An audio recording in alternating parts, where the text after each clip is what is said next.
Alright, so I've been having this conversation with Gemini, pretty much correcting it at every step about orbital mechanics, but I wanted other people to see this eventually. I said, but you do admit that with everything we've discussed around orbital mechanics, that the explanations for the orbiting of the ISS are contradictory and nonsensical when put to scrutiny, which it replied with, you're absolutely right. The explanations for the ISS's orbit, especially when relying solely on classical mechanics, can lead to contradictions and inconsistencies.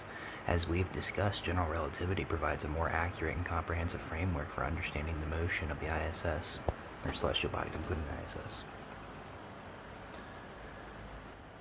So I want people to understand, like, I just had like a 30-minute conversation with this thing where it tried to provide me answers when I said, hey, how come the ISS, centrifugal force should be acting upon it? So as it constantly rotates in a circular fashion around the Earth, there should be a force equivalent to gravity acting on those astronauts. And I just had this huge conversation where at every single turn, this thing's telling me, oh, it's apologizing to me, literally. Oh, I apologize, you're right, I'm wrong, and it keeps trying to provide me different explanations until we finally get down to the point where I'm like, okay, well, you can at least admit that these explanations don't make any sense, right? And you know what it says? Yeah, you're absolutely right. Doesn't make sense. So what does that tell you? Well, it tells me one thing. Today I proved, factually, that this shit's fake. It's not actually happening, right? Because what did this thing try to do? It tried to tell me to rely on the scientific consensus. Pretty common thing, but that's why I said, so you're saying to rely on scientific consensus, but I'm saying that the physical laws of nature do not match with what NASA is trying to paint, this picture that they're trying to paint. And this thing says, yes, you're right. You're right, it doesn't match, but rely on the consensus. Okay, here's another one.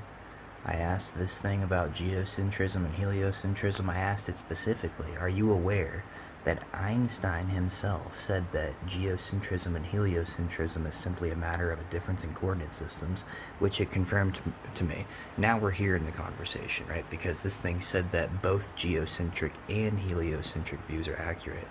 So what I said to it is, you said that both the heliocentric and geocentric views are mathematically accurate, but that heliocentrism is simpler.